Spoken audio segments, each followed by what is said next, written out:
I want to know what the hell is going on. 3, 2, 1. Perfect. Perfect as every time. Welcome to Screen Share and Chill, everyone. I am Kelly. I'm Keith. I'm Jamie. You know what I love? I just want to get this out of the way because it's a thought that's been bugging me since I went to the grocery store this morning. When the self-checkout asks you to rate your service, it's like 5 stars. Five stars every time. I was great. You know, like. I'd like to also hit on another thing that you just said that is, it seems very normal to you, but I assure you that it is not as normal as you think it is. You went to the grocery store this morning. Yeah. What? You and I lead very different lives, my friend. Sunday morning is grocery time. Mine is Saturday mornings. Sunday morning is rest. I'm a believer in the day of rest that God herself handed down from Valhalla. It's Sunday morning. I'm not running on a Sunday. Why not? Because it's Sunday.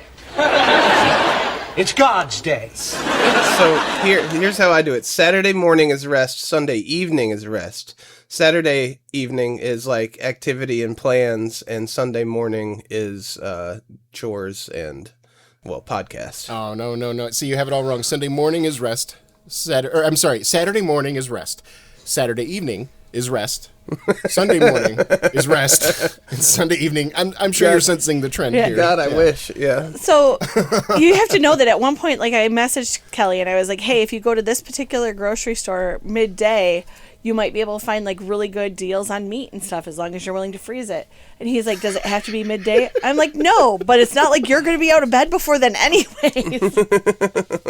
So anyways, we are now in the middle of our next big shindig, which is we have our new Wheels of Destiny. And the wheels were spun, which we are going to end up doing documentaries as our first run. But ironically enough, we had decided off camera that we were going to start with a series of documentaries. So now you, dear listener, and we, your wonderful, not always thinking ahead podcast host, yeah, we are going to be doing 6 documentaries in a row. If you don't like Arnold Schwarzenegger or you don't like documentaries, then I hope you have a second podcast to listen to. Please come back to us in a few weeks. This is like I feel like documentaries is the polar opposite of Arnold Schwarzenegger movies anyway. So like, if there wasn't something for you there, maybe we'll catch you on this swing. You don't like bombast and big bulky men screaming with their eyes bulging out? Explosions. Okay, well, now listen to a nerdy white guy with glasses talk to you about something that's very obscure. Right. But he knows a lot about. So I decided, because I was pushing real hard for this, because I wanted to watch, I wanted to show, and I wanted to talk about The Age of Disclosure, which is a brand new UFO and UAP, whatever you want to call the phenomenon, aliens and flying saucers and flying aircraft and stuff like that. And as an enjoyer, a hobbyist in that space, I guess you could say, like, I'm not somebody that takes it super hardcore, but it is incredibly interesting to me, and I am just looking for reasons for people to nerd out with me a little bit about it and share stories they've heard or allow me to share stories I've heard and stuff like that. So I used my turn to talk about The Age of Disclosure. Age of Disclosure. What were I was under the misimpression, the wrong impression that neither one of you were really hip on the UFO and alien things, bros. So, like, were you already alien? Were you already Skywatchers, as some people call us? I was never a Skywatcher, but my dad was very invested in the ideas and stuff. So all through my upbringing, I have been exposed to a lot of the things that they talk about in this movie and a lot of those videos. I knew about the Roswell stuff, and in the famous words of Fox Mulder, I want to believe, it makes sense. Well, it feels like the conspiracy theory. The crazy thing is that we are alone in the universe, and that, my thing is people talk about, carbon-based life can't exist here. And I'm like, okay, well, how about silicon-based life? Like, you don't fucking know what could be out there. We're so blind in the sea of the universe, that to assume that, yep, it's just us seems like it's complete folly. So. What about you, Jamie? Very similarly, like my mom once said to me, and it made perfect sense, that it would be incredibly arrogant to believe that in the entire expanse of the universe that we were the only living beings there. And I've always kind of felt that. And I also don't trust the government at all, so it doesn't surprise me that they were hiding things. Yeah, exactly. Yeah, I want to. There's a quote from Andre Gide. Not the giant. I don't know how you say this person's last name, but it is. It's believe those who are seeking the truth, doubt those who find it. And I find that to be applicable in like almost every area. If somebody says to me, "Oh my God, there are no such thing as ghosts," okay. That is a very definite position, and I kind of doubt you a little bit if you can say with definity that you have full knowledge of the universe and there's no such thing as ghosts. This phenomenon that is shared by millions, if not billions of people throughout human history is all hooey in your mind. Okay, sure. Now, also, I disbelieve somebody that says, I understand ghosts completely. They are people that die under blank circumstances, under X, Y, and Z circumstances, and this is how it works. Okay, well, how did you fucking figure that out? Part of that, because I'm on the same wavelength, is that because anyone who says, first of all, anyone who says they've got it all figured out is like, okay, buddy.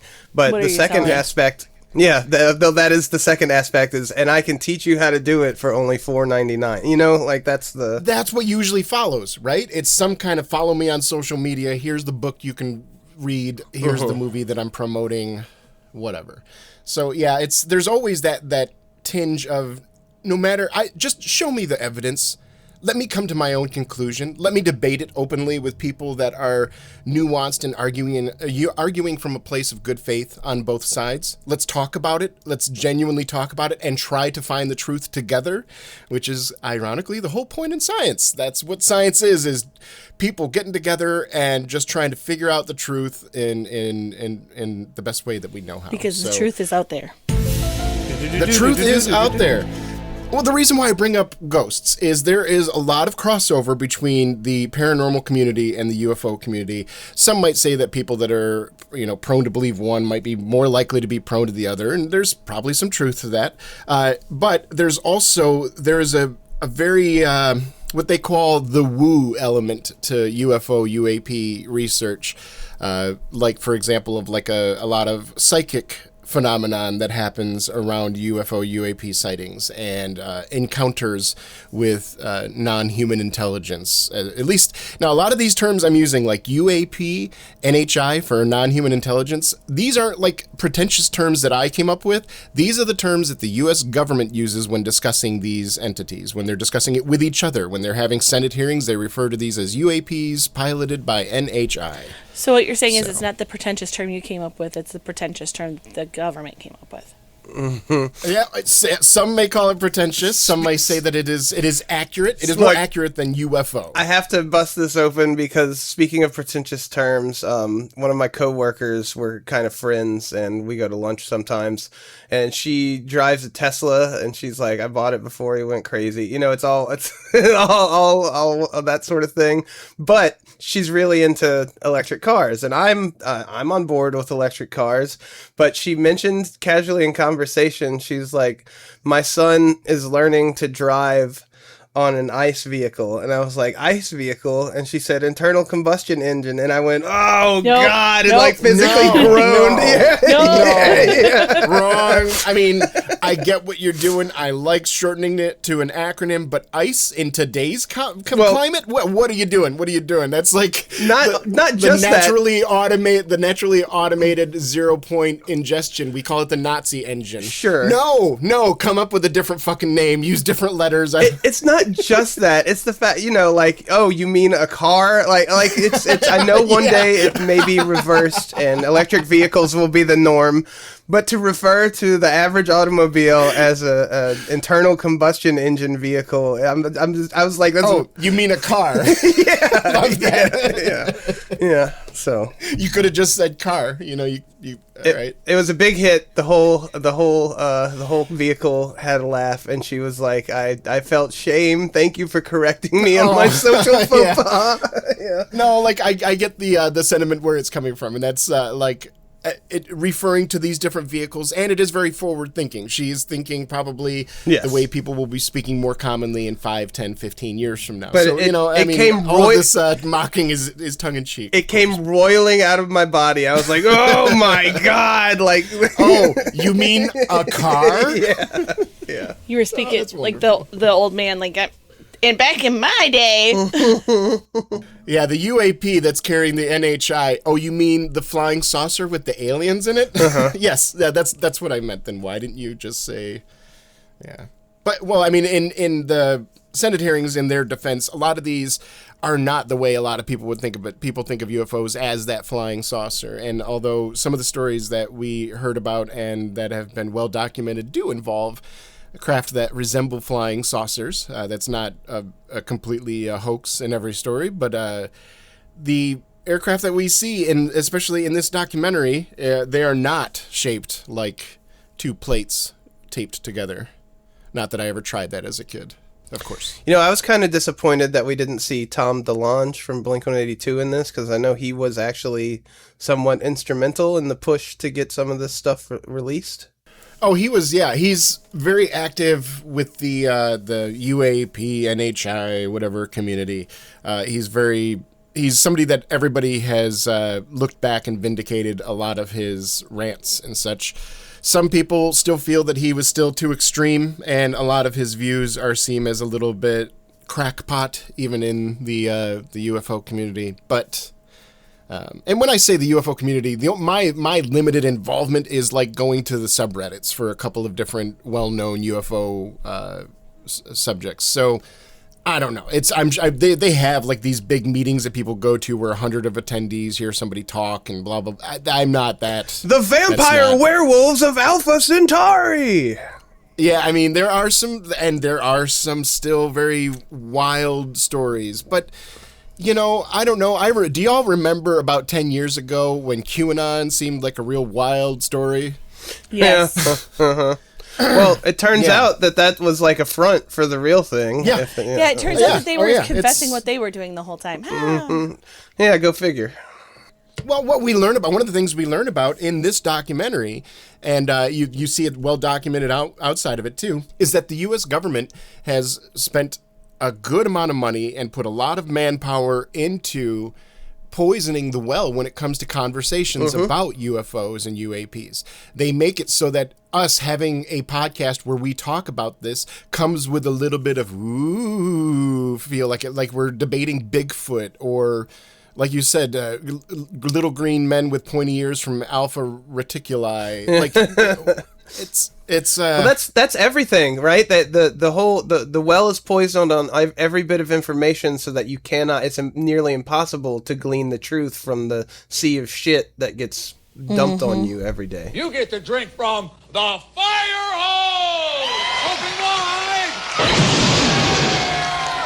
Yeah, even the shit that they like, that they quote, allow the stuff to come through, it's still enlightened in a way that isn't in real life. Like, for example, okay, so they could say the U.S. government tells you that communism is wrong. Look at all the bad examples of communism. But you know what is good?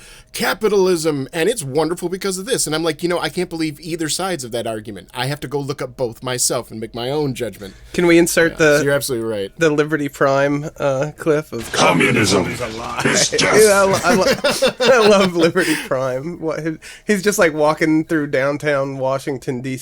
and shouting like anti-communist propaganda and lasering things with his eyes. It's so fun. Let freedom ring.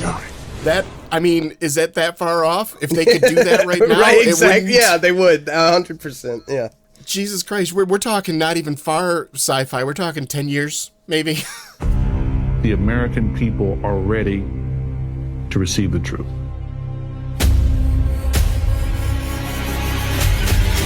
Humanity is not the only intelligence in the universe. Humanity is not the only intelligent species. We are absolutely not alone. Non-human intelligence exists. UAPs are real, they're here, and they're not human. I spent 25 years as a senior official with the CIA. I worked on highly classified UAP programs. 28 years as an astrophysicist. I served as the 4th Director of National Intelligence. Director of Aviation Security in the National Security Council. The one-star admiral after 32 years of service. People that come forward with this, I feel like they've taken their life in their own hands. I was recruited to a highly sensitive government program that investigated unidentified aerial phenomenon. For over 16 years, on behalf of the U.S. government, I worked as a senior intelligence official on the unidentified aerial phenomenon topic. We learned that the U.S. government was involved in a long-running secret war with other nations to collect and reverse engineer vehicles not made by humans. I have seen with my own eyes non-human craft and non-human beings. So look at that thing. It's rotating. There's a whole fleet of them. The first country that cracks the code on this technology will be the leader for years to come. China has established its own version of a UAP task force. You think for a second that they wouldn't consider using it to achieve their ends of domination? This is similar to the Manhattan Project. This is the atomic weapon on steroids. This is so secret. Very, very few people in our entire government have been allowed access to it. Even presidents have been operating on a need-to-know basis. But that begins to ramp out of control. It's not acceptable to have secret parts of government that no one ever sees. You better be careful about a government that doesn't trust its people, because there's no telling what they'll pull on you. This is the biggest discovery in human history. You had information being locked away that could change the trajectory for species. It has so many beneficial impacts, including clean energy. We should have disclosure today. We should have disclosure tomorrow. The time has come.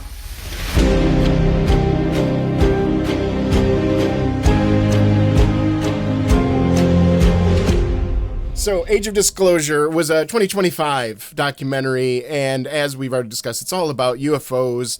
It spends a lot more time within the documentary talking about the U.S. government's cover-up. It feels like it acknowledges that UFOs, UAPs are a real thing, and then immediately goes into, and look at all the lies they've told you.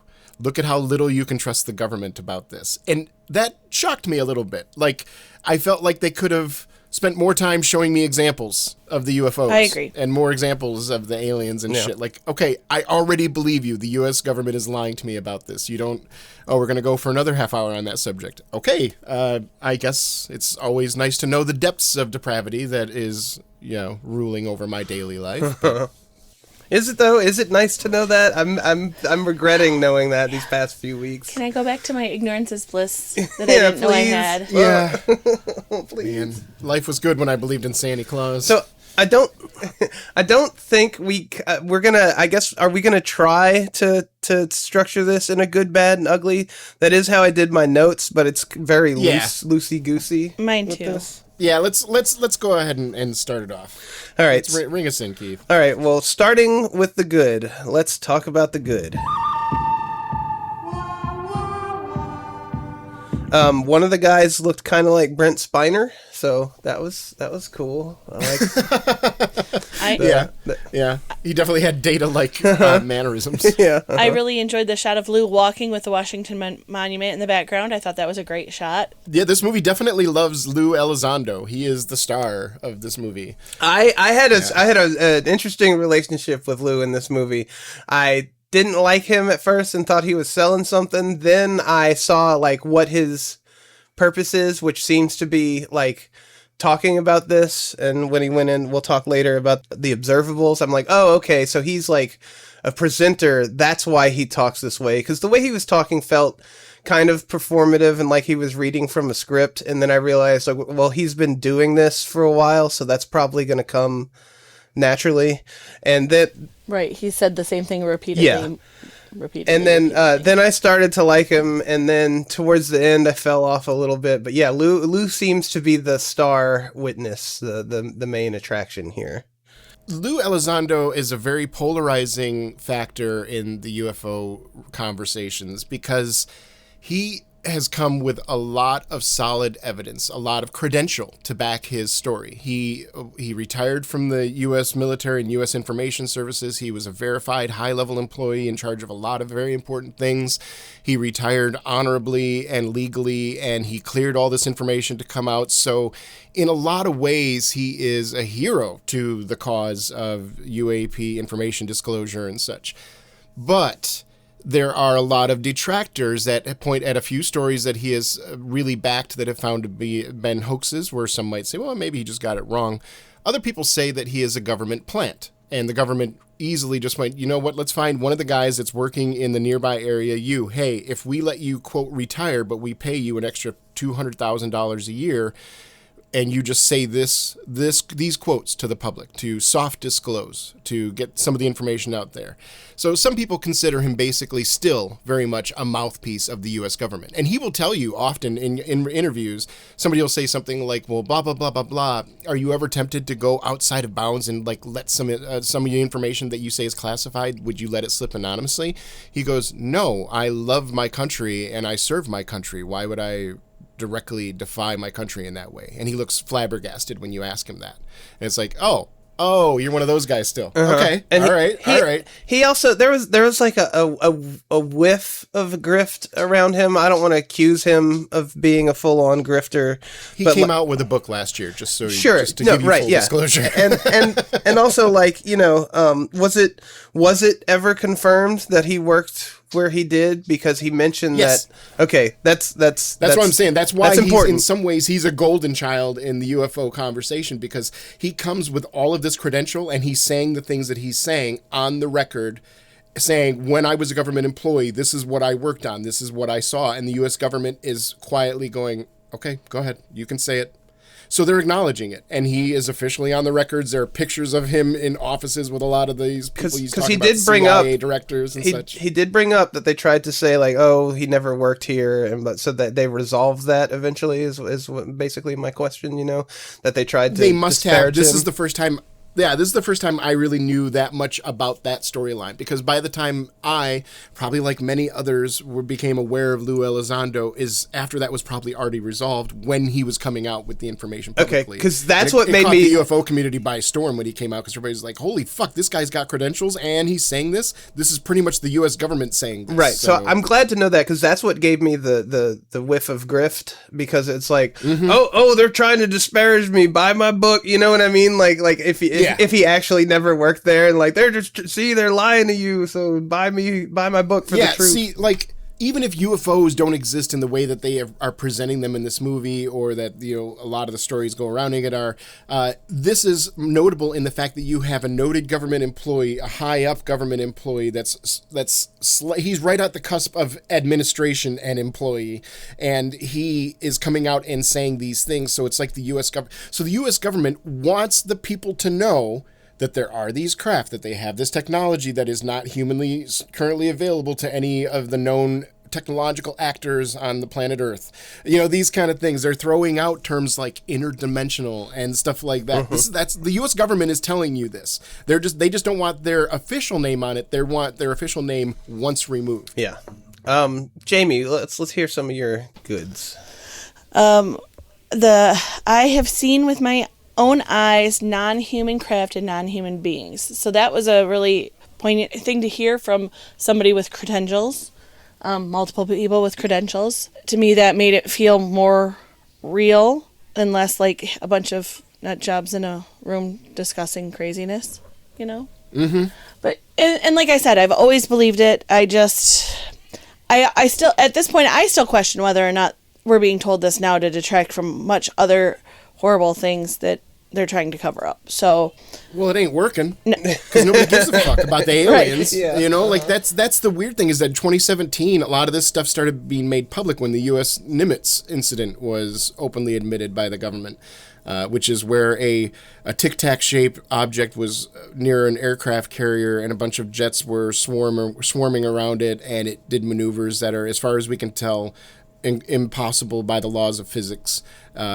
in the sense that they moved so quickly that it should have displaced air and created sound waves and booms and actual like explosions and shit like that when they go into the water, and none of it ever happens. And then they admitted this in 2017, and the world went, anyways, Trump. Anyways, how about some healthcare? You know, like, cool, aliens exist. That's great. How am I going to pay my bill this month?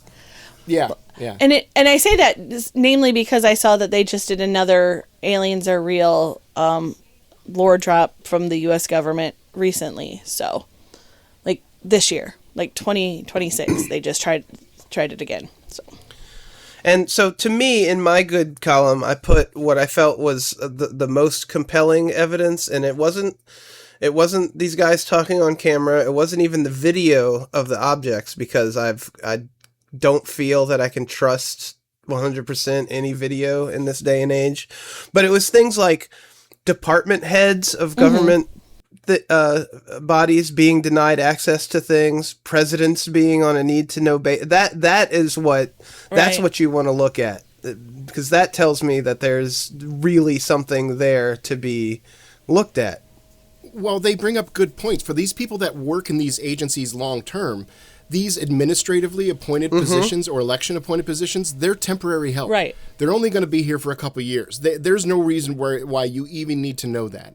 If we bring on a new server at a restaurant that I'm managing and they're going to be covering the summer shifts, I'm not going to show them how the payroll works. Right. You don't need to fucking know this. As a matter of fact, stay out of the office when I'm working on this. But department heads, that's still an important. You know, if you're a department head, you're supposed to have your finger in the pie, a piece of every little thing that's going on. I ain't saying I agree with them. I'm just saying that that's the point of view they see. It really made me. Like, all right, I can see where, you know. It really made me think of the TV show Scandal and the whole shadow government entity that exists in there. That the Trump administration has proven can't be as powerful as it is in that show, but that's a whole different conversation. But it did make me think of that there's an entity of our government that runs that is outside the purview of the government that we know of. You ever think that maybe nobody's that mad at Trump because Trump isn't doing anything against their plan? Right.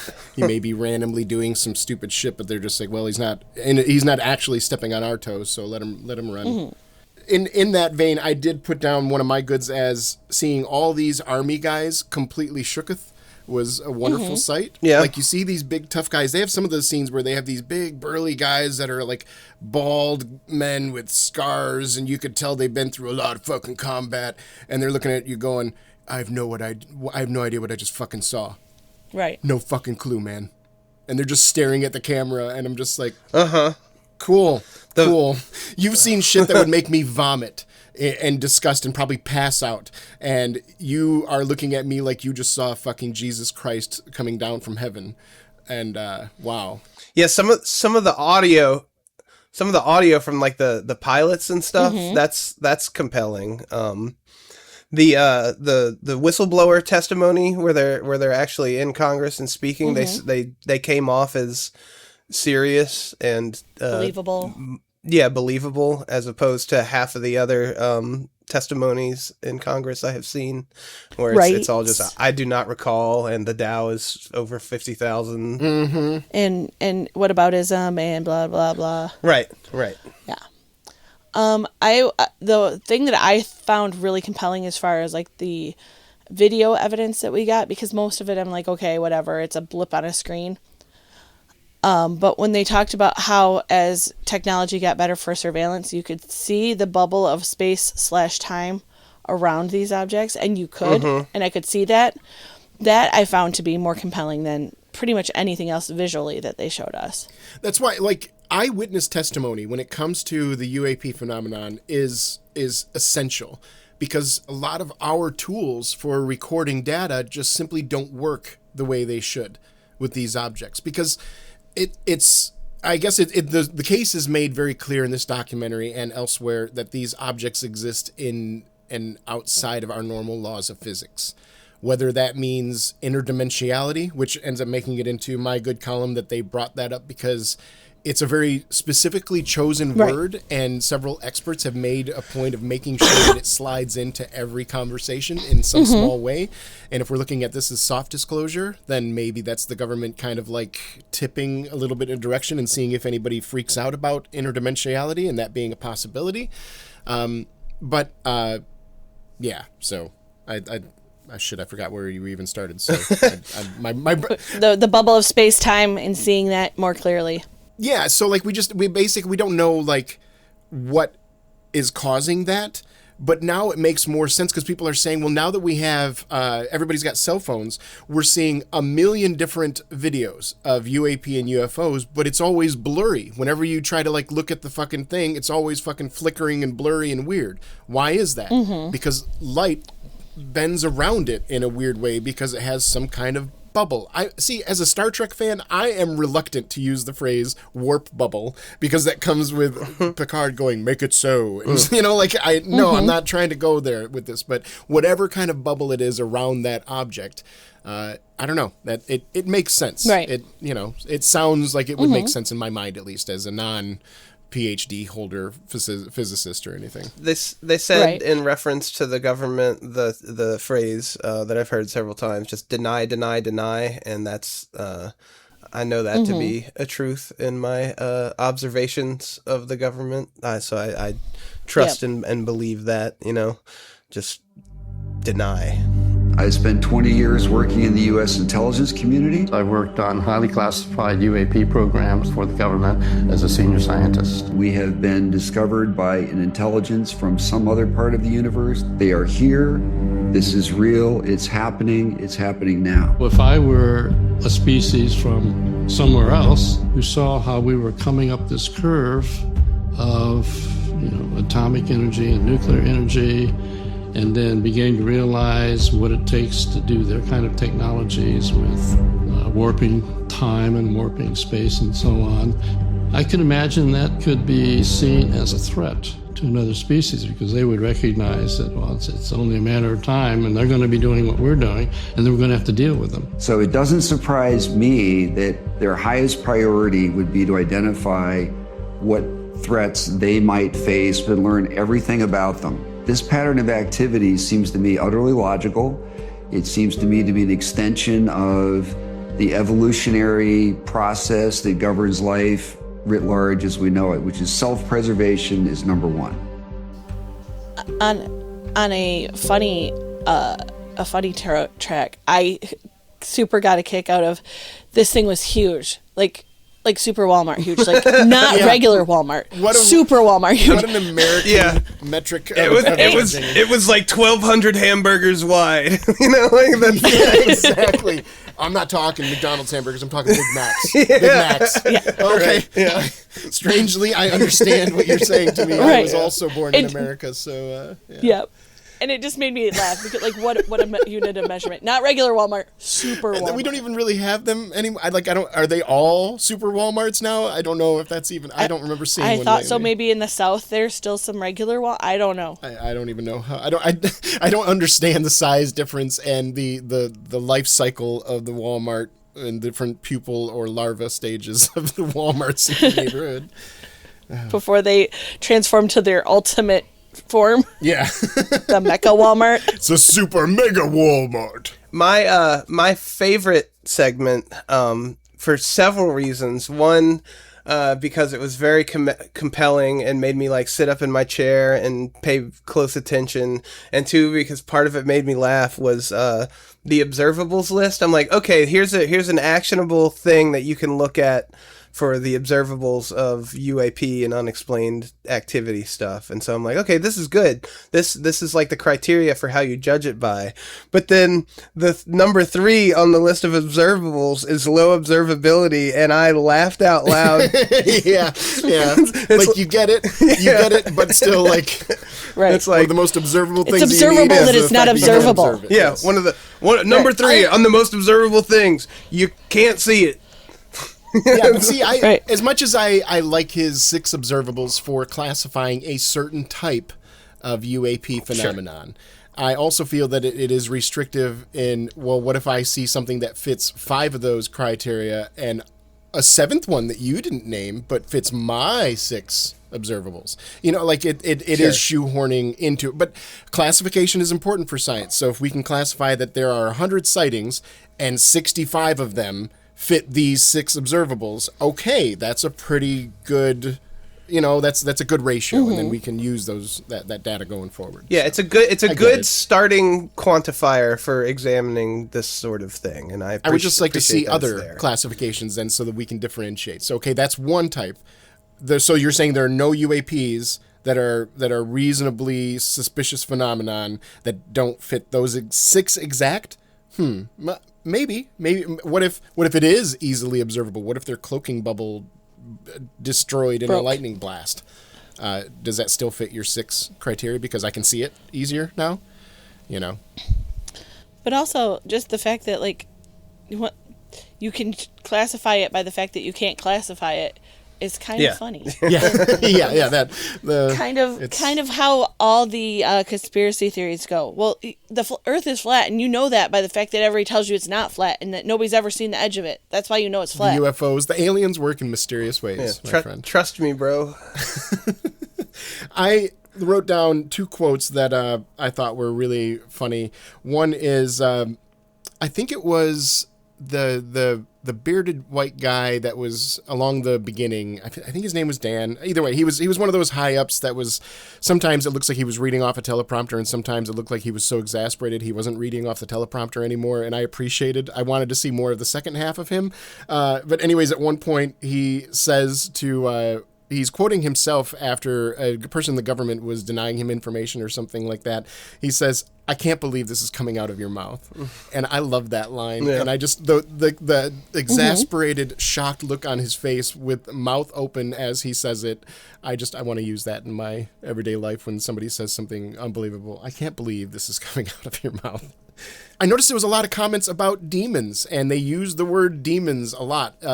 And that was, I think, again, I'm not saying that there is definitely a connection between the paranormal and the UFO phenomenon, but a lot of people think so. And a lot of people think that, like, for example, there are some people believe that we've talked about the Nazi experiments that they were doing and using a lot of occult wisdom. Some people were saying that these were actually making communion with things from other dimensions. Right. What is a demon if not an interdimensional being, right?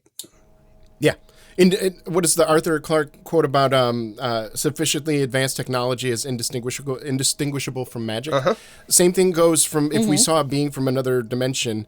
Like the way they describe the Nordic alien, quote, race, they are like another foot to 2 foot, 3 feet taller than us, thinner than us. They have striking blue eyes. Their skull features are elongated. They have slightly pointier ears than us. Is that an elf? Oh, right. Okay. Yeah. So elves. Yeah. I've heard of the interdimensional elves. I've heard of those. Yeah. They're all pale skin. They all wear like silverish clothing that is very form-fitting. That sounds racist. Yeah, it's a different species that we as early humans didn't know what to classify them as, and the legend grew over decades and decades of oral tradition and then written history. I have come to the end of my good column of notes. What about you, Jamie? I have one more, and it's the idea, and I enjoy the idea of UAP being involved with nuclear weapons and nuclear power, because we did make that jump awful quickly from one to another. So that's kind of intriguing. Yep. Like I've said to you guys off camera, but some people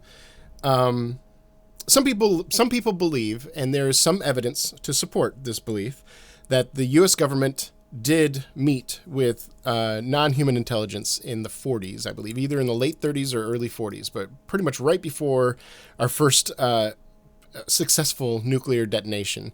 And some people believe that the U.S. government met with 2 different types of intergalactic beings, one of which said, "We are a benign species, and we will make you a deal that we will give you some information about the universe around you, but we will not give you technology, but we'll stay out of your way." And the other people said, we would like to make a deal with you, which is we will just straight up give you some technology. We won't give you a lot of information, but in order for us to our part of the deal is we'll give you the technology if we can take some of your species from your planet and do experiments on them, i.e. cattle, humans, bears, whatever. And the U.S. government agreed to the second one, and that's where we got a lot of real quick development with the computer microchip and nuclear fission and stuff like that. Yeah, and I've long heard all about the UAP interest in nuclear weapon sites and such. That feels pretty compelling and probably true. You know, like checking us out. Like, hey, what are they doing here? What are we up to? What's this? What are the hairless apes on this rock up to now? Yeah, and they don't want us to destroy the planet that they're using for their experiments, or who knows? Who knows? Or they're like I said from beginning, like maybe we're the Jerry Springer show for them, and so they watch us. Hey guys, let's see what happens if we give them nukes. Like there are a lot of people, and Lou Elizondo, even if you really delve into a lot of his woo writing, he believes that the mindset of people affects this, and he has not straight up said this, but a lot of people have pieced together a lot of his quotes from different sources into this belief that one of the alien species feeds off of telepathic energy, and they like real extreme emotions. And when people are happy and peaceful, there are less extreme emotions. So they pull the strings to manage the human race into as much strife as possible because they feed off of that. And he said, basically in one of his quotes, he was like, the end is coming quicker than people realize. That's why I'm doing this. And in order to curb the tide, we have to, everybody's got to start thinking a lot more positively, and there's got to be a lot more love in the world to counteract all the negativity. I love the concept of the aliens out there like, ugh, but where's the drama? And so they go like crank the dials up to 11, so now we're cooking. This season is the worst. It's so boring. Kylo Ren, more! Yeah. Yeah, but keep in mind, too, that these quotes I just told you are coming from the same guy that is that U.S. government official that, like, and it... So, like, that's when I'm saying that the paranormal and the UAP phenomenon kind of bump into each other. I'm not making this connection. I'm the one that's almost, like, pushing back against it skeptically because I'm like, whoa. Hold on, U.S. government. What are you telling me? Are you telling me that demons and interdimensional travel are real and our mindsets feed telepathic vampire aliens? What? Yeah, right. That Hold on. I need a decade to recover from that information real quick. That whole, the reason I think we're doomed is because every time I hear someone say, and the sentiment I wholeheartedly agree with, that there needs to be a lot more positivity and love in the world, I think back to that Simpsons episode where it's just like, it says it's bringing love, break its legs. And like the mob, like, not in our town, buddy. Yeah. Which is like my last is that it says they made a comment about how we are a violent species, and we are a violent species. We always drift towards violence. Who made us that way? Huh? That's another. Obviously, theory, the telepathic vampire from aliens. Alpha Centauri. And as Keith has just finished the Expanse series, and I have finished it before, one of the quotes in there, and I'm paraphrasing, but we're just murder apes that want to fuck. Yeah, somebody sums up our species like that. Just murder apes that want to fuck. So. I have a couple of real quick good points, and we'll go ahead and move on. They bring up 2 points, and they bring it up very quickly, but I love this. One of the things I like about this movie is that it gives you seeds. So if you want to learn more, they gave you a lot of these quotes. Like I mentioned, demons, interdimensional travel, and two of the things I haven't mentioned yet are 0-point energy and anti-gravity. 0-point energy is basically like zero loss energy. It's the creation of energy without any basically it's just barely like one tick above neutral to the point where it's like energy gain in a sense. I don't know. I'm not a without resource, but basically resourceless energy, right? You're not consuming in a sense like it. once you get it started, it can just run, and it just runs forever, but it produces a lot of like different variations of radiation. You got to find ways to balance that out. But if you have infinite energy, you can pretty much do infinite stuff if you figure it out. The other thing is the anti-gravity, which there is a lot of speculation and people that have done experimentation that have mysteriously been silenced and stuff like that, that a lot of people believe that anti-gravity is so simple to pull off that the average person can do it in their garage, but the government does not want you to know how to do this, so they hide it drastically. That's so compelling, just because could you imagine if you could create fucking anti-gravity boots or whatever? The people that have doctorates in physics that have analyzed this stuff have come out and basically said that there are whole branches of science that are things that are cut off from us, that we are not allowed to study, that would change the way it's like we're stuck in the Bronze Age, and there are people that are aware of germ theory, but they're not allowed to talk about it. Yeah, well, there's no money to be made with just giving people information, so. Conversely, there's a lot of money to be made from not telling them. I think. Coal, oil, when you let these companies get heavily entrenched in your government, they will purposefully stop progress so you stay using their product. Like But anyways, the only reason we've held on to the penny so long is because it's the only thing that still uses zinc. And the oft-rumored hydro-powered vehicles, you know. But there are some theories that one of the things our planet is useful for a lot of these species is copper, for example, or maybe some other material. But copper, I've been noticing lately that the U.S. government is making a lot of inquiries in places that are rich in copper, too. But anyways, getting to conspiracy theory. As far as anti-gravity goes, one other piece of that I thought was interesting, that there was a specific book. I don't have it in front of me. I should have grabbed it for the pod. But everybody was quoting it saying that this book was like amazing, even though it looks really cheaply made, but it is like the beginner's guide to learning anti-gravity. And I went looking for it through through our searches at the library to try to find a library that had it, and no library had it. And then somebody brought it in for the donation cart, and I totally grabbed it. And I have it in my collection now. So, nice. Well, that's good, because it would have been taken out of the library at some point by the government. So no, yeah, and the way the donation cart works, it wouldn't go into the library anyways. It goes into the book sale. We don't take donations into circulation unless they're like exceptional, or I mean, this might have been a case for it, but I knew that they would just get destroyed or stolen or something like that, being as the only copy in the entire state kind of thing. Your mentioning of the usefulness of copper to aliens brought forth the wonderful mental image of like a night guardsman at a construction site catching an alien with like an ankle grinder and a bunch of pipes under his arm, like, you know, going and stealing copper from the construction site and running away. Hey, you know, dropping it and running away. Yeah. Little green men with like skull caps on. That's why they say they're meth addicts, is because they're thin and little and look kind of sick. Hey man, you got any more of that there copper? Yeah, right.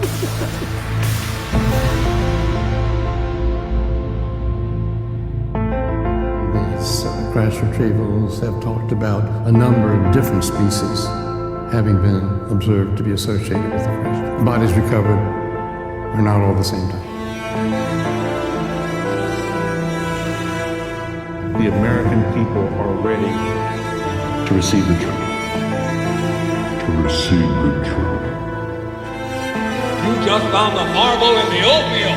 Lucky little boy. You know why? You get to drink from the fire hose! Okay, ready?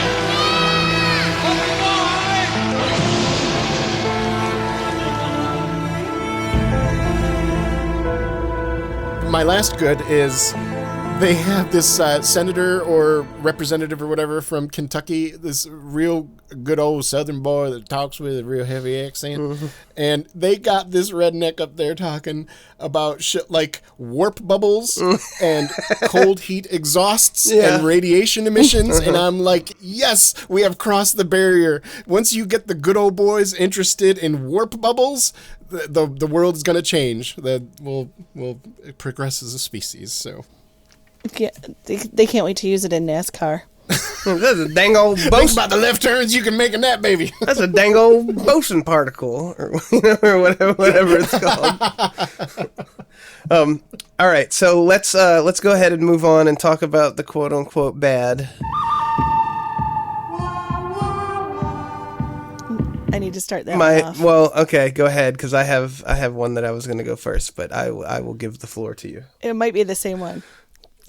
The tip. We're just gonna touch the tip. We're just the tip. What? What do you? That's a good one. What are you talking about? It was right in the beginning. They were like, we're just like, they said something. It was basically like this.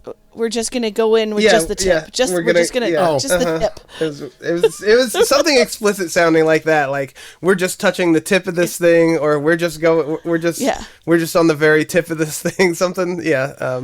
It was it was totally. So my follow up to that is someone very near the beginning said the phrase "relentless releasing." And that brought forth an image that I didn't want at the time compared to who was speaking. And it's so, I mean, it's no fault of the movie, but that went in the bad I was going to say, both of these are on you guys. I didn't I didn't pick up on either one of these. When it happened, I was like, really? That's the phrasing we're going to use? Yeah, and I'm usually the one that is like the perv, and I didn't pick up on any of this, so that's a... You're out of the fire on this one. My first bad is the different fiefdoms in the U.S. government. The fact that was even the word they used was different fiefdoms within the U.S. government, like different areas of the government that feel like, no, this is my area. I'm in charge. I'm the top dog here, and they're fighting each other. And I'm like, I mean, I can't be the only one to think that this is the least efficient way to govern or to run an organization, like with your different parts of your organization fighting. Imagine if you went into work, Keith, and marketing was fighting with sales, and they were always trying to backstab each other, and they were always trying to fuck each other's jobs up or hide stuff from each other. I got some news for you, pal. But I mean, it's not efficient, right? Like it sucks. Absolutely not efficient, and I can tell you that 100% that you have described part of the stress factor that is my job, and it's literally that. It's not like that where I work. Like we help each other. Like if I have to borrow somebody from another branch, like they're nice, and if I have to go do a presentation at a different location, everybody there is cool with me. We all like each other. Like we like each other for the most part, but it's just like it's one hand doing something and not telling the other. You know, there's a whole lot of that, and a whole lot of, it should be done this way because I think it should be done this way, and it's like, well, no, if we do it that way, then this and this and this is going to fall off. You know, it's literally just like what we saw described how the U.S. government functions. And I mean, we've discussed that I work for a bank, and it's the same sort of thing. Like, you would think that you would be able to go from one branch to another, and everything's the same. Nope. I mean, there's going to be differences, but nope, I don't know. Not even a little bit. I go there with hey, show me what's different. I'll try to help. I'm just here to help. And when they come to us, they do the same thing. Like, hey, what do you need me to do? Make sure you don't forget this. All right, cool. How are the kids? Oh, I saw your daughter graduated college. Good for you. Congrats. You know, it's not. It's no. It doesn't, like in the CIA and the FBI, like in all these different organizations, like there are people pulling guns on each other and shit like that. And I'm like, Jesus Christ. But think of it in the form of like they're competing with each other for funding all the time. Yeah. So it's in their best interest to make everybody else look awful so that they get the money. Why does it matter? They just get unlimited and the government loses all of our tax money anyway. So what the fuck does it matter? Yeah. Jesus Christ. Imagine if our taxes were reduced by 50%, but almost all of it went to the people instead of the fucking Jesus. That sounds an awful lot like communism there. That sounds like fucking utopia. Communism is a lie. Let freedom ring. Anyways, so another bad. Who's got another bad? This is my main bad, is that as we stated, I was already approaching this with a, skeptical about some things, but open to belief, having some belief of I'm not sure what exactly is going on, but I am sure that this and this has happened. So what does that mean? That's, that sort of thing. I'm open to it. I've been exposed to it. And then this documentary shows me, members of the U.S. government and the intelligence community and Chuck Schumer and Mark Rubio and Dan Crenshaw, and I'm automatically like, oh, I think I might actually believe this a little less if these are the people telling me that this is how it is. And the movie went out of its way to tell me that Mark Rubio puts the truth over his career, and I had a good little laugh at that concept. And I know people are multifaceted, and human beings are complex, and you can lie to yourself and lie about one thing, but actually be into another thing. I get that, but just on my experience and the surface value, it's like, oh, I don't like getting this information from these people, and so that was a big drag down on me. With the movie. Yeah. Well, you got to keep in mind that these people, the Mark Rubios, the Dan Crenshaws, the aside from Chuck Schumer necessarily, but these people. Remember when a lot of this stuff was being developed and a lot of this information was coming out, and even hell, when a lot of these scenes were probably filmed for the documentary, this was when they were still outside of the administration and outside of the reins of power. So it was very easy for Republicans in that era, when Biden was in the office, for example, to be very, well, the government's not telling you everything. 100%. So they were, and even the people in the UFO community noticed that that the politicians that are, quote, on our side are constantly shifting. It's whoever's outside of the reins of power that are pointing at the ones inside the reins going, release the information. And when they get into power, like when Trump got into the office again recently, he was, I'm going to release all the UFO files. What happened? Fucking nothing. So now the Democrats are the ones outside going, release the files, but it's a different file. Right. Now, but other things have higher volume. My perception of all that sort of thing, because I see that 100%, is that, if you have shown me that I can only trust you part of the time, then I don't trust you ever, motherfucker. You know, like that's... Yeah. Right, because I have no way of knowing. They could have used him less just to show that an official representative of the U.S. government is confirming this on camera for you to hear. But we don't need to hinge so much of the credibility on their statement. Just have them have their statement quickly and let's move on. However, that leads directly to my next bad, which is that one of those, one of the presenters said that there are religious fundamentalists in the Pentagon, and I 100% believe that. So, yes, that's in my ugly. Mm-hmm. Yeah, straight up. Both of those things are in my ugly. Just so we're clear, both of those things are in my ugly. Yeah, I have the note. It says believe religious fundamentalists in the Pentagon. I wrote it in the bad column, but I have an arrow going into both of the other columns. Like, is it good that they're saying this on camera, or is it ugly because I hate this concept and know it to be true? So it's kind of a cross barrier. My only other bad, other than the different fiefdoms, is I brought up earlier, the 0-point energy and anti-gravity thing.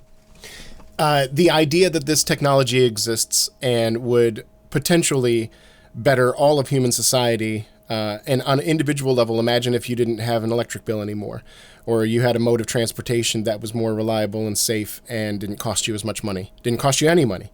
Imagine how much easier your life would be, and imagine how much money the oil companies and the car companies and a lot of the major players in our industries today. Think of how many factories would shut down immediately, how many refineries and tankers, and how many jobs would be lost overnight. So that's their reasoning why it doesn't happen. But the fact that the human race continues to move on with obvious, as far as I can tell, obvious evidence that there are technologies that exist that are not being shared with us that could potentially make our lives better. That's bad. I get that there are, some people are saying that if you showed people how to use 0-point energy, then they could create weapons of mass destruction in their garage. Okay, I get it. Then let's figure out where we use this in an official government place where only one place has all the 0-point energy, and then the electricity goes out from there, and just guard that place. There are ways we can manage this as a society and still all benefit from this without each of us having nuclear reactors in our fucking basement. So that's the end of my book. I still have the fact that this program's been going back 80 years secretly. That's pretty disturbing. One that should disturb us regardless of whether or not you believe in UAPs and all of that stuff is the fact that the quote from the high-ranking Air Force official that said we were unable to maintain air sovereignty over North America. Regardless of what reason that is, that should really concern everybody. That is horrifying. Yeah, that's pretty scary. It's been that way for years, a decade or more.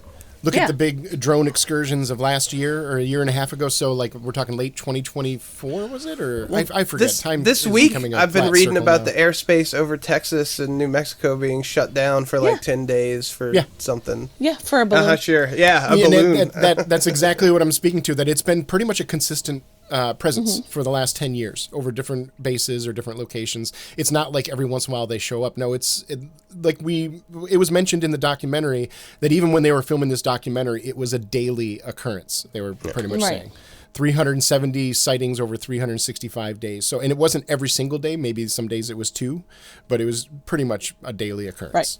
So, and that's with, they've even said that these are with instruments that are not good at picking these things up.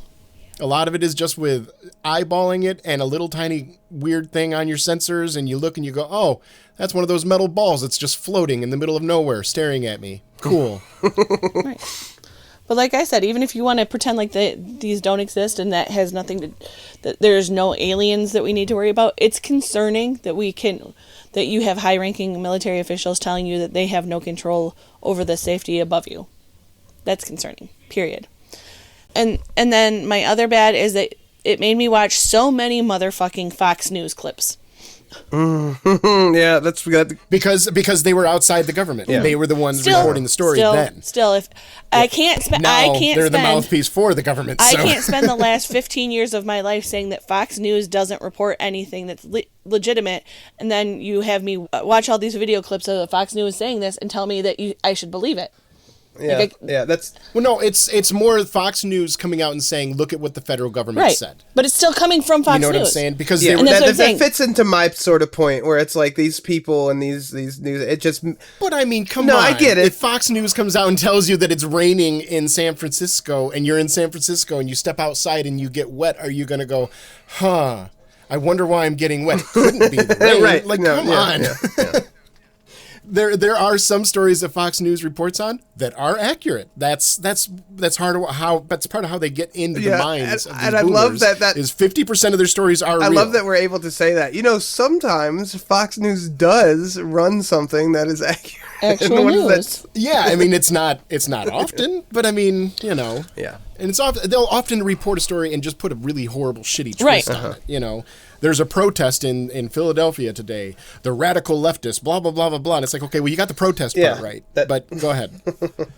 I'm sorry, I'm not trying to demean your point. I'm just saying, like, I get you, but it didn't have the same. It's the same sort of gag reflex, knee-jerk reaction that I was talking about. The people who were presenting it. It's and I guess, you know, it's good to be uncomfortable, but it's just like it makes me side-eye just out of instinct and habit. So I get that.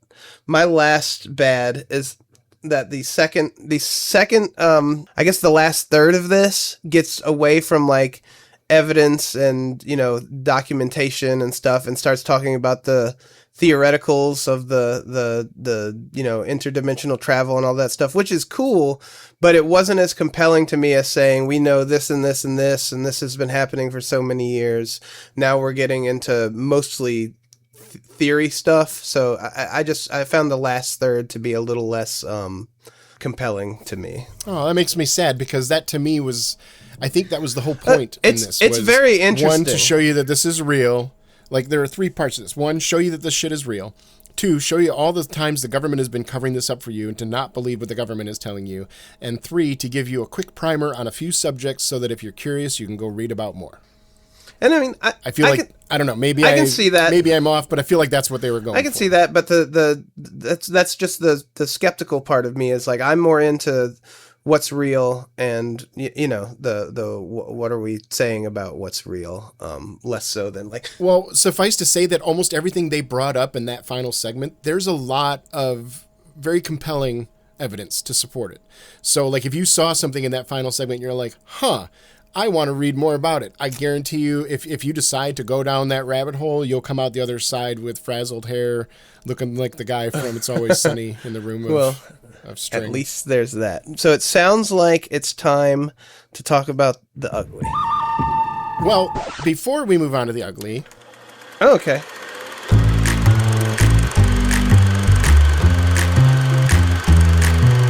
I have found a scene spotlight that I want to highlight real quick. It's a real quick clip, and it's not even from the movie, but it's very related because this just came out in a podcast a few days ago, 3-4 days ago, something like that.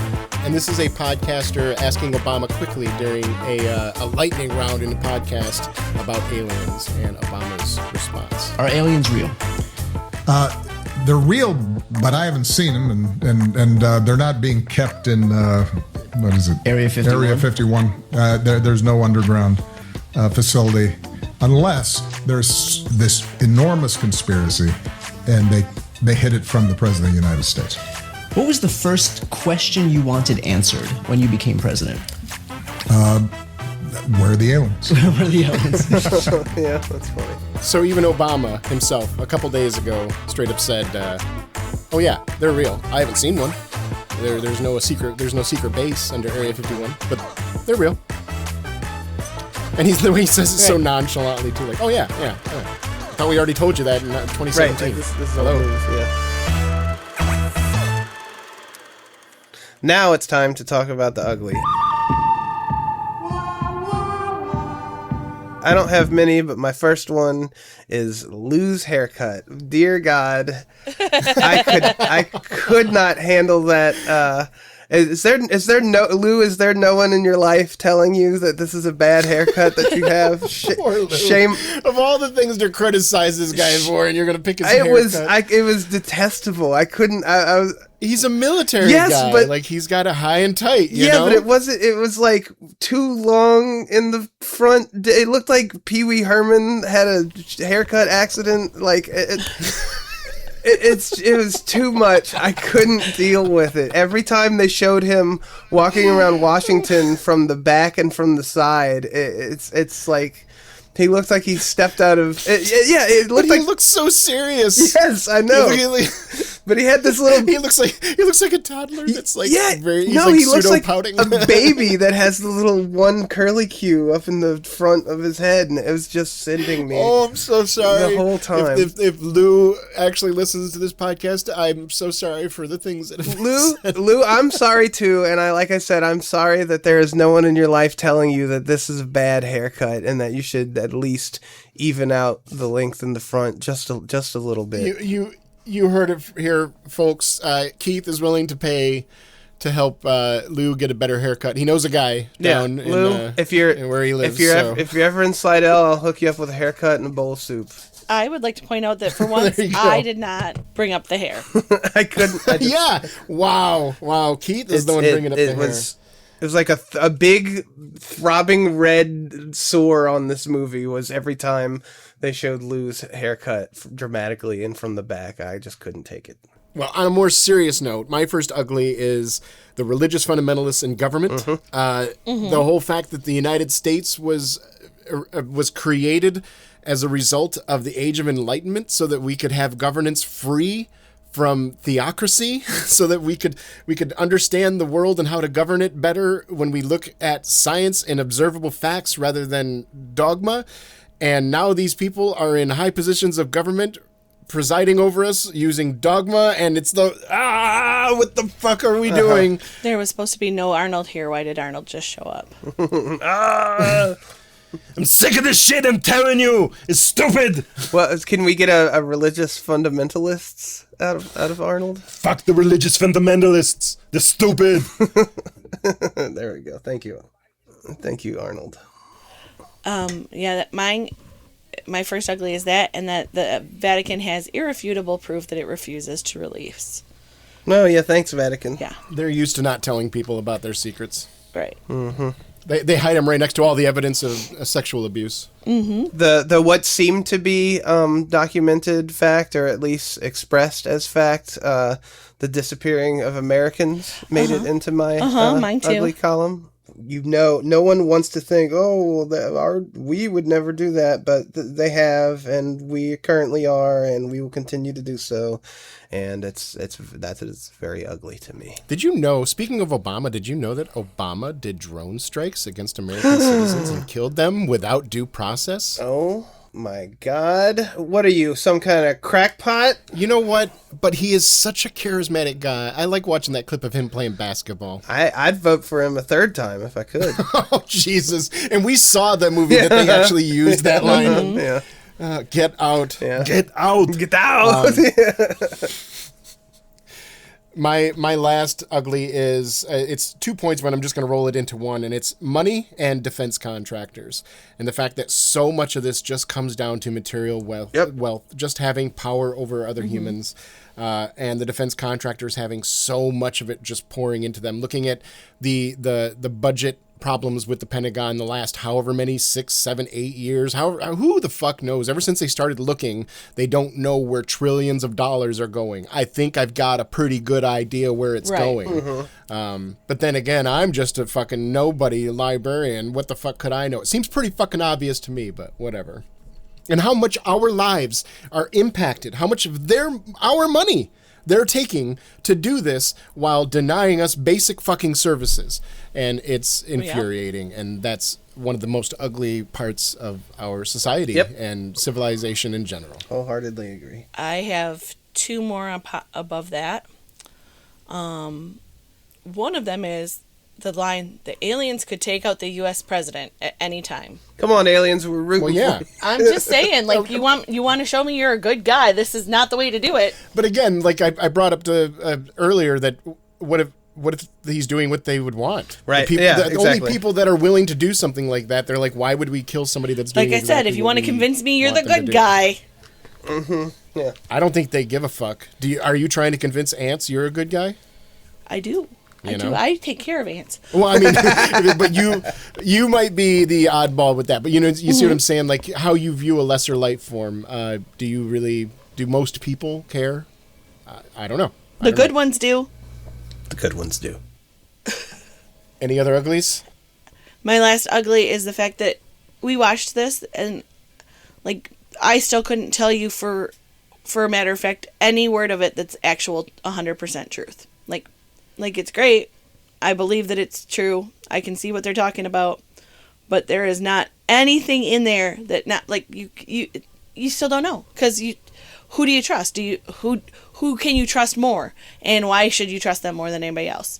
Yeah, even taking into account what we've talked about poisoning the well, and yes, okay, they've released this official government document. How do you know if you weren't there with your own eyes? I understand that. It's like you're like basically you're choosing to believe or not, pretty much. And it's to me, it's a preponderance of evidence. Yeah, it's like it's the old Plato thing, I think, or whatever. Maybe I'm misspeaking here, but the cave, the shadow on the wall cave. Like, how do we know that we really even exist? How do we know that my thoughts aren't how do I know I'm not in a coma on alpha reticuli? And there's a certain point where you just have to buy into your senses and your own ability to discern. Because what else can you do? Yeah, because somebody could say that these videos are AI, that the early stages of AI, that's why it's blurry, or every single case of UFOs has been a hoax in some varying fashion. It could be. It could be. How do you know for sure that these videos are legit? You're right that they could be a hoax, but I've seen enough from enough different sources, enough different stories from people that seemingly are unrelated, that have no reason to do this as a group out of nowhere. Sure.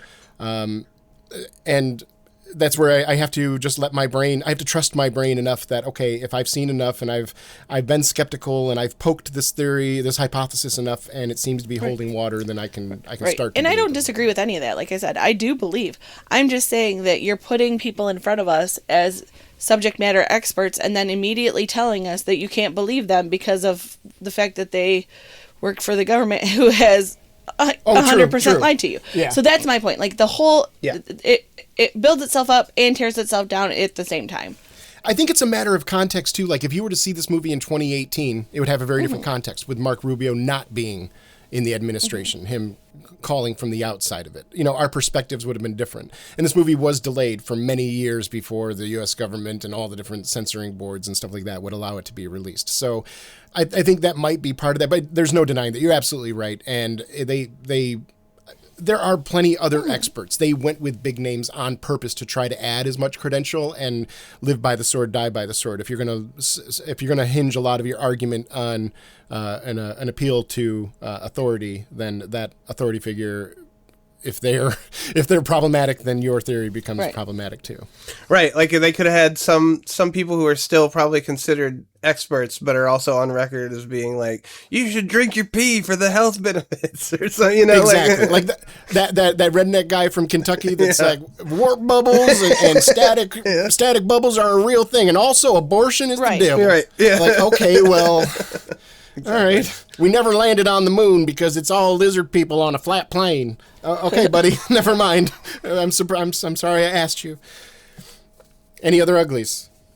Nope. So normally at the end of our podcast, we do a 3+1 questions where we ask a bunch of questions like if you were to replace the cast with Muppets and yada yada. And we decided that probably wouldn't be very appropriate for this because it doesn't really. It's not the kind of movie what's the popcorn bucket for this? What I would like to see. It's an interdimensional gate where you reach into a realm of infinite popcorn. Right. Yeah. How awesome would that be? It's a home kit for 0 point energy. That's what it is. What I would like to see is a movie of the Muppets reacting to this. Oh, Jesus Christ, Miss Piggy. Do they have chickens? So instead of doing a 3+1 questions, I decided to make a small list of a few different events that I'm going to just rattle through as like a little mini lightning round. If you are curious to hear more or learn more about some of the more notable UAP incidents, here are a couple that I found personally very compelling. One is the Phoenix Lights incident.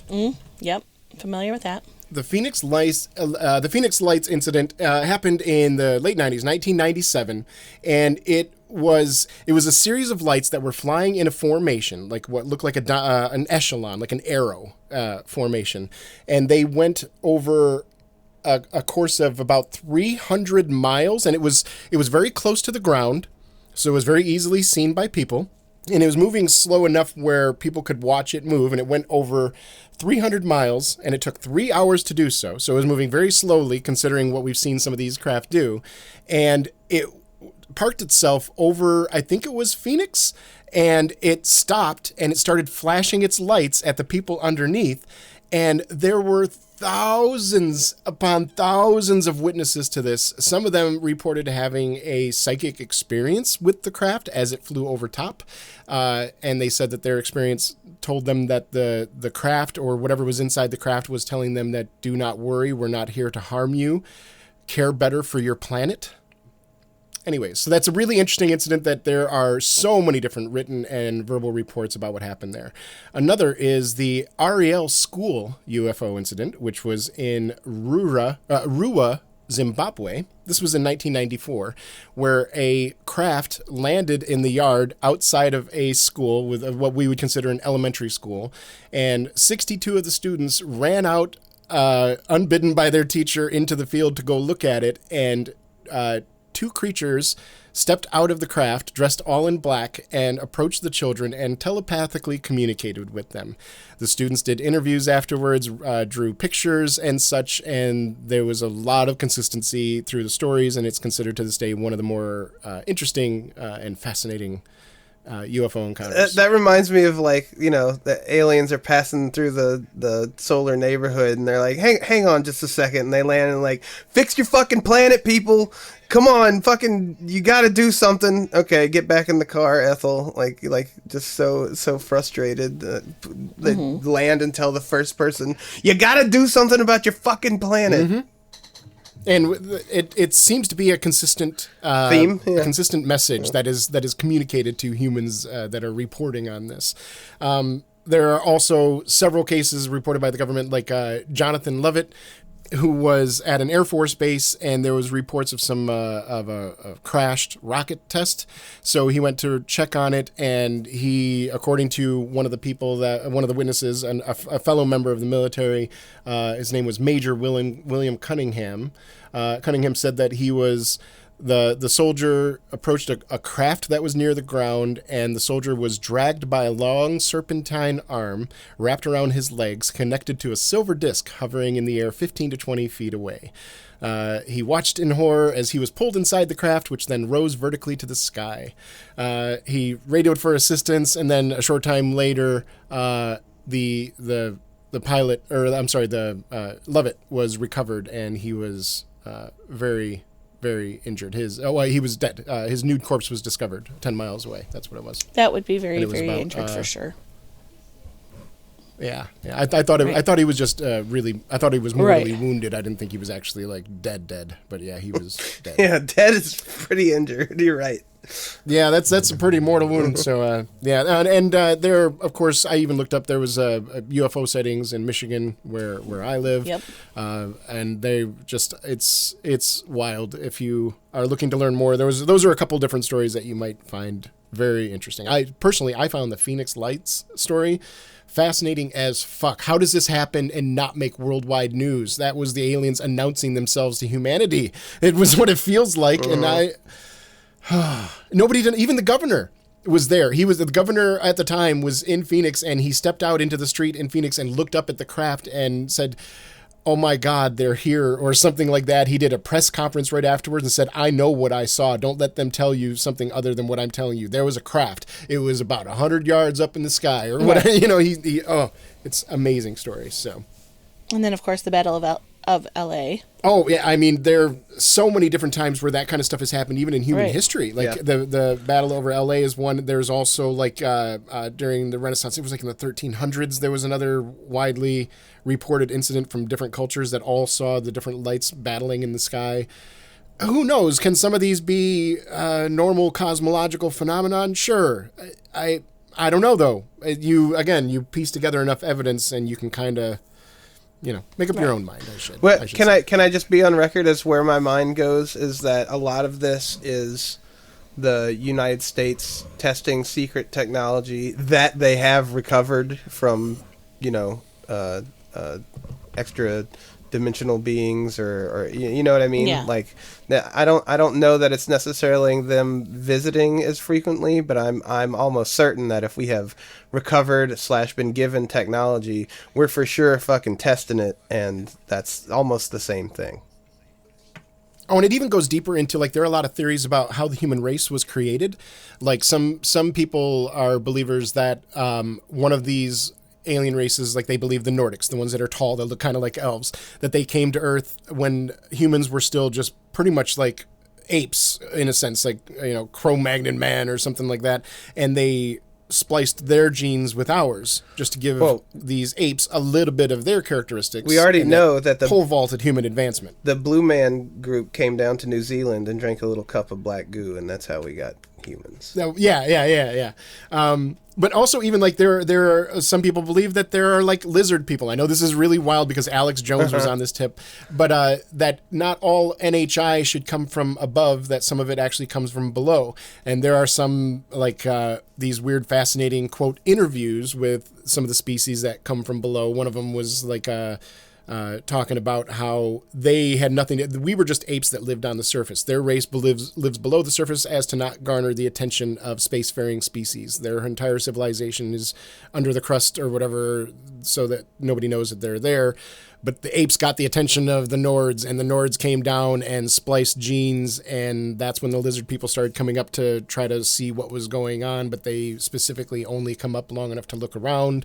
They have skins that they can wear to look like humans. There's some of it that gets really fucking out there. I seen it on TV. She blinked and she had 2 eyelids. I seen it. But you know what? As weird and as strange as a lot of these theories sounds, if you were to say it 40 years ago that we had Tic Tacs flying around like shooting down nuclear weapons, people would have thought you were out of your fucking mind. If they do exist and they're that secretive and old and intelligent, then I guarantee you they're going to be in the government. So whatever. If that's a thing, that's probably where they'd be. I mean, isn't that one of the conspiracy theories that lizard people have taken over the government? The Illuminati. I don't even know if the group that would say that even knows about the UFO people that, Right. that there may be, you know what I'm saying? Yeah, Maybe these two very separate conspiracy theorists are actually telling the same story. I'm also I don't know. I'm also I don't know. fully open to deep sea alien life, that sort of thing. I fully. Not only do I just believe it just because of what we don't know about the ocean, but it seems like a very likely and good, sort of to keep out of prying eyes space to inhabit. So. We didn't even get into that there seems to be so much prevalence towards our oceans and there being like maybe bases or something down there, because a lot of them, and the fact that it can traverse different mediums without any loss of energy, it can go from sky to underwater without sending up a huge splash and displacing a bunch of bullshit doing it. We didn't even get, and I guess that is a good place kind of to leave it, is that there are, this is a very wide topic, that there are podcasts that do 4-hour episodes on a weekly basis, and they've been doing this for 10 years with content that we're trying to summarize in an hour and a half or whatever episode that we're putting out. So obviously we're missing some things, we're paraphrasing some things, we're short selling some things and not explaining them enough. But hopefully, if you are interested in this topic, maybe this gave you a little kick in the butt to learn some things, or a couple pieces of candy for you to follow. And know that if you want to jump into the Discord and have a chat about it, we'll totally go off on our theories for forever. So. Oh yeah, that would be very fun. I will wax poetic if you start asking me questions on Discord about fucking aliens and UFO theory. And that's not even the Star Trek fan. Trust me when I say that I delineate between my love of sci-fi and my appreciation. I don't believe that there are Klingons and shit like that. You know what I'm saying? Come let Kelly talk your ear off, man. He'll do it. Yeah, like they're not getting enough of that here. If you need a little bit more, maybe they're interested in this specific subject and they want to delve your brain more. Maybe they're the aliens and they want to come find you, make contact. All right, so to wrap things up, I know we said we weren't going to do this, but I just got a real quick poll: thumbs up or down? You really want to do this? Here. Now, yes. Okay, let's do it. I'll give it a thumbs up because I feel like I said, I already came to believe. This didn't tell me too much that I didn't already know / suspect, but I think it would be important for maybe more normies to see this if this gets in front of people who have no I feel like it was inclination. made for them. Yeah. I thought that you both were normies, so I thought this was going to be a shit moment, but then I realized, oh no, they already knew about this. Sorry, never mind. In the Kelly lore drops, that falls right up there. He thought Keith and I were normies. Yeah. Well, I didn't think that because funny enough, out of all the bullshit that we have talked about, we've never really delved too deep into the UFO topic. So I would also give it a thumbs up. Yeah, I think that it's worth watching. It definitely makes you think. It gives you a perspective on a lot of things outside of the realm of aliens and alien technology and all that stuff. So I think it's a good watch. Yeah, same here. I'd give it a thumbs up.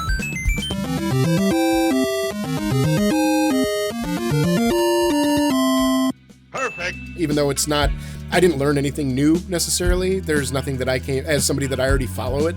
But I think that if you don't know anything about the topic, this is a wonderful starting point. If you do know something about the topic, you ain't going to learn shit from this. But it's probably good to support it by renting it or viewing it or talking about it just to get more eyes on it, feed the algorithm to try to get more people talking about this. Because, but this almost feels self-serving. With the bullshit that's going on with the government and the world and stuff like that, I feel like it's self-serving for me to say, hey, this is an important topic that we should be discussing. Is it? Is it? I don't know. It is to me, but because I feel like a lot of our problems could be solved if we just fucking... But then again, the structures exist that wouldn't allow it. Anyways, they're looking at us like Jerry Springer, and they ain't coming to help. They're just watching the show. Mm-hmm. Popcorn time. All right. On that note, next week, what are we doing? We will be watching the documentary Casa Bonita Mi Amor about how Trey Parker and Matt Stone bought and resurrected the famous Casa Bonita Mexican restaurant in Colorado. I'm very excited to watch this tomorrow. All right. I am definitely I don't know anything about it. So this will be a new watch, and it'll be nice to go. I imagine if we're watching the South Park guys on screen, that it will be lighthearted, and we could definitely use a little bit of lighthearted with all the... Jamie, have you watched this? I have not seen this. I didn't know it existed. Okay, awesome. Good. This will be fun. Yeah. All I know about Casa Bonito I learned from South Park, so. You and many others, so that's fun. And I don't even know that much, so it'll be completely fresh to me. So anyways, so for Screen Share and Chill, my name is Kelly. I'm Keith. And I'm Jamie. Look up. Look up. But I don't see anything. That's good. Truth is out there. And always give yourself 5 stars for your self-checkout efforts. Wait, but does that tell the company that they should keep doing that then? No. Are you working against the workers? My assumption is that it's the floor worker, is the overseer. That's who gets the rating. If I didn't give 5 stars, they'd be getting yelled at by some asshole manager. So regardless, even if you failed miserably at your own self-checkout efforts, give yourself 5 stars. Hey, let's give 5 stars on any service review you give. Absolutely. Unless they're absolutely horrible to you, always get 5-star reviews. You heard it here first. Always get 5 stars. Yes. Democracy is communism. Communism is truth. Communism is the duty of every red-blooded American. I'm going to call the police. You go ahead, call them! Call anybody you want. They can't do anything to me. Not anymore.